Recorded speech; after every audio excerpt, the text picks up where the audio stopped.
You could argue it should be a red card for doing so, in which case VAR can get involved as a clear and obvious error. Surely a mistake has been made there in that sense. Well, you'd like to think, obviously VAR have the luxury, like we did, to see that replay many, many times, to pause the screen. It's much easier for us and VAR to see that as opposed to the referee. So I don't think it's a referee's error, but surely VAR can sort of radio through to the ref and say, listen, I think you need to have a look at this. He's outside the box. And look, we don't want to see players getting sent off for like a minor error. So I don't want to see the goalkeeper get sent off. But look, it could be a fantastic goal scoring opportunity from, a foot outside the box. So it's big games like that. Big moments in matches like that win you cups or lose you cups. And ultimately, VAR should be there for any major decision. It shouldn't just be red cards or goal line technology or whatever. It should be any big decisions. They should be able to look over it and help the referee. Lauren, you're taking this, and actually, I want to get your thoughts on VAR as we close up this season, at least in domestic football, because you're doing your coaching badges. I know that you've kept yourself busy. The VAR being taken over by FIFA from IFAB next year in terms of how it's going to be implemented. What do you want to see change? What do you want to see tweaked, perhaps, so that it can better the referee's performance and perhaps a viewing experience for the supporters in the stadium when they're allowed there, or those at home around the world? Yeah, first of all, as I said, VAR is a good addition to football. It will help to improve the game, but something that would like to be changed, for example, in Spain, is like people that are sitting behind the VAR are the ones that next week they're going to referee the game. So, I mean, they are a little bit, you understand, they're a bit, it's decision, it's not, in my opinion, they should be putting people, professional people, but not the ones that they are going to referee the next weekend or 2 weeks later, because after that, they don't want sometimes to complicate themselves. So therefore, I think it's something that will change. I will change that one because it's a big decision for the club, for the players, because there's too much going on during games. So we have to change something. I will change that. Glenn, apart from VAR getting involved in not just defined decisions, but overall big decisions to affect the course of a match, is there anything else you would change?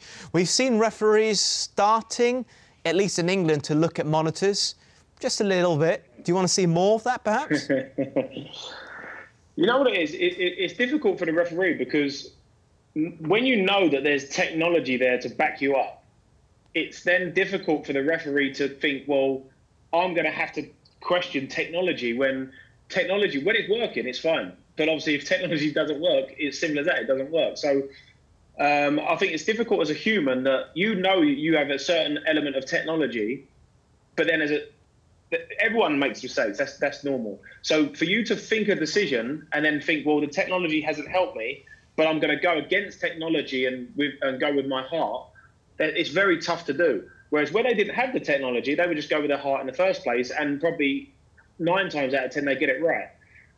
Whereas now it's just very difficult to do that with knowing that the VAR stuff is there. So I think, like Lauren said, I think with the VAR, I think it needs to work with people that have played the game.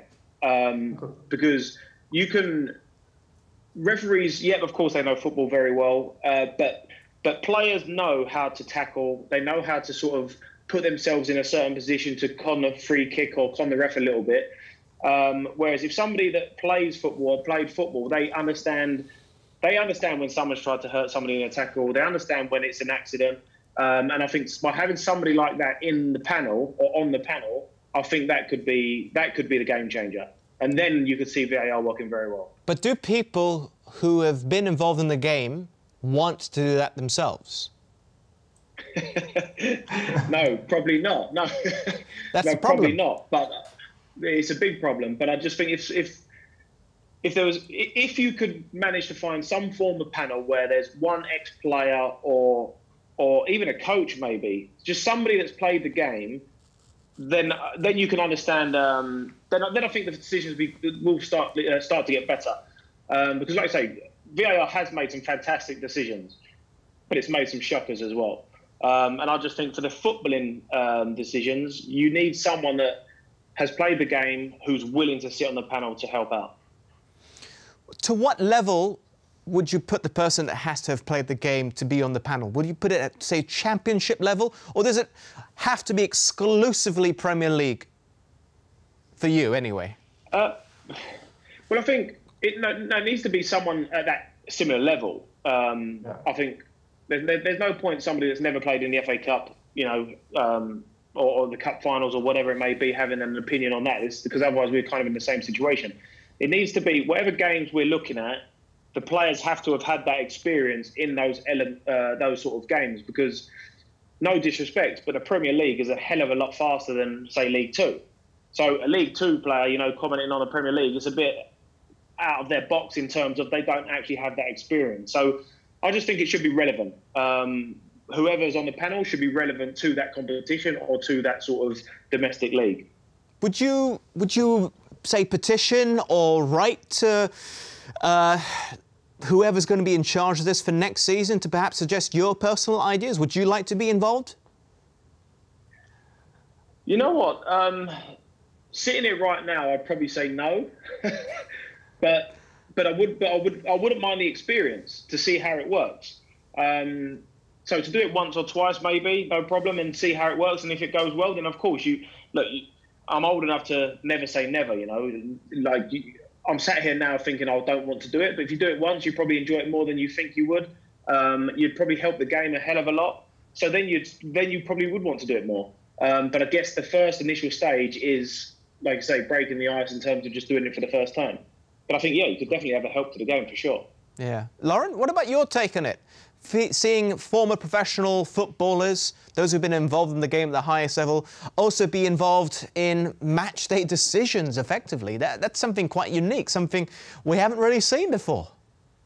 Yeah, but we have to study first all the rules concerning the VAR, understand the technology, understand how it works, and then why not? Because I believe that people that they don't have to referee the next week. The people that they know football, they're professional. They've been playing Champions League, they've been playing Premier League, they've been playing this competition. They know sometimes use many situations where, for example, it's no bad decision when it covers in send-off, but you know in the big games, experience, you cannot send off a guy for that kind of tackle. Even if it's a challenge, but it's not clear, you don't send it off. So things like that will help, absolutely, because we know the game, we've been there, but we need to learn as well how everything works before to make a step. But let me try to put it in another perspective as well. Going back to both your playing career days, starting with Glen, you're saying you want someone who's been involved at the highest level to be on the panel for decisions and all of that. But what about when you were a player and you had just a referee on the pitch? There was no VAR. There was a linesman, there was a referee, there was a fourth official. That's about it. Did you ever find that the referee in charge on that day struggled to perhaps comprehend the nuances of the game, having never played the game professionally themselves? Did you ever find that was the case? That you had to try to explain something to a referee because of that? Yeah, there were certainly situations where I would be thinking, you know, if the ref had played the game himself, he wouldn't have made the same decision. But overall, most of the referees are fantastic and they do a great job. But it's certainly been times like I've been sent off before for barely touching somebody. So in that sort of situation that's coming to my head, a player that's played the game knows it's not a red card. For somebody that hasn't, a collision can look 10 times worse than it actually is. So yeah, look, there's been many times where I think if a referee had played the game, they would have made different decisions. But you can also understand why they made the decisions they did, because things at the Premier League, they happen so fast. Everyone's obviously the top of their game. They're professionals, you know, so they know how to do everything. It's not easy for the referee, but I just know for a fact that if I was reffing certain games, I'd make different decisions. All right. Well, I want to know also how a player reacts to the referee, because a VAR official will be X amount of kilometres away in Stockley Park. They can't have any communication with the players, obviously, but the referee on the pitch can. he will be talking to the players. Were there anybody in your team, any teammates that would always try to be chummy with the referees, to try to sway a decision their way, Lauren? Does anybody come to mind? Did anybody refer? John Terry? Everyone. John Terry was always going to talk to referees. Yeah, always try to make pressure on them, yeah? But did they try to become the referee's friend? Yeah, literally, yeah. Sorry to jump in, but literally, the managers would be like, look, from the first minute, you put the pressure on the referee. The players, you know, you'd have 2 or 3 that would always go to the ref and, you know, put your arm around him and sort of say, like, just to try and win a few decisions. Because, listen, at this level, everyone's good enough to beat everybody.